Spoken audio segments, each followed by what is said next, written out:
Genesis 3:1-24. 1.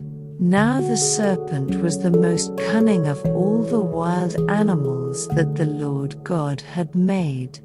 He said to the woman, "Did God really say, 'You can't eat from any tree in the garden'?" 2. The woman said to the serpent, "We may eat the fruit from the trees in the garden." 3.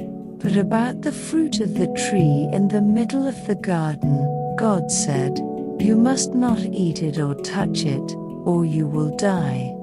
4. No. You will certainly not die, the serpent said to the woman. 5. In fact, God knows that when you eat it your eyes will be opened and you will be like God, knowing good and evil. 6. The woman saw that the tree was good for food and delightful to look at, and that it was desirable for obtaining wisdom. So she took some of its fruit and ate it. She also gave some to her husband, who was with her, and he ate it. 7. Then the eyes of both of them were opened, and they knew they were naked, so they sewed fig leaves together and made coverings for themselves. 8. Then the man and his wife heard the sound of the Lord God walking in the garden at the time of the evening breeze, and they hid from the Lord God among the trees of the garden. 9. So the Lord God called out to the man and said to him, "Where are you?" 10. And he said, "I heard you in the garden, and I was afraid because I was naked, so I hid." 11. Then he asked, "Who told you that you were naked? Did you eat from the tree that I commanded you not to eat from?" 12. The man replied, "The woman you gave to be with me, she gave me some fruit from the tree, and I ate." 13. So the Lord God asked the woman, "What have you done?" And the woman said, "The serpent deceived me, and I ate." 14. So the Lord God said to the serpent, "Because you have done this, you are cursed more than any livestock and more than any wild animal.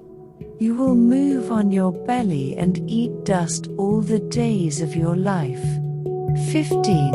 I will put hostility between you and the woman, and between your offspring and her offspring. He will strike your head, and you will strike his heel. 16. He said to the woman, "I will intensify your labor pains. You will bear children with painful effort.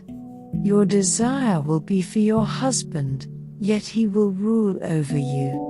17. And he said to the man, "Because you listened to your wife and ate from the tree about which I commanded you, do not eat from it. The ground is cursed because of you. You will eat from it by means of painful labor all the days of your life." 18. It will produce thorns and thistles for you, and you will eat the plants of the field. 19. You will eat bread by the sweat of your brow until you return to the ground, since you were taken from it. For you are dust, and you will return to dust. 20.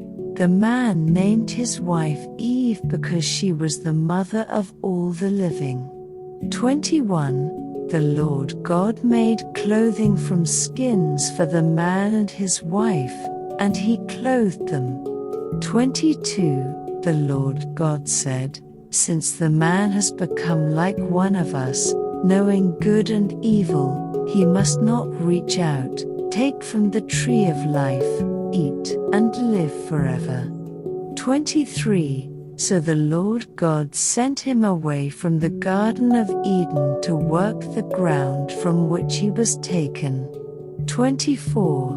He drove the man out and stationed the cherubim and the flaming, whirling sword east of the Garden of Eden to guard the way to the tree of life.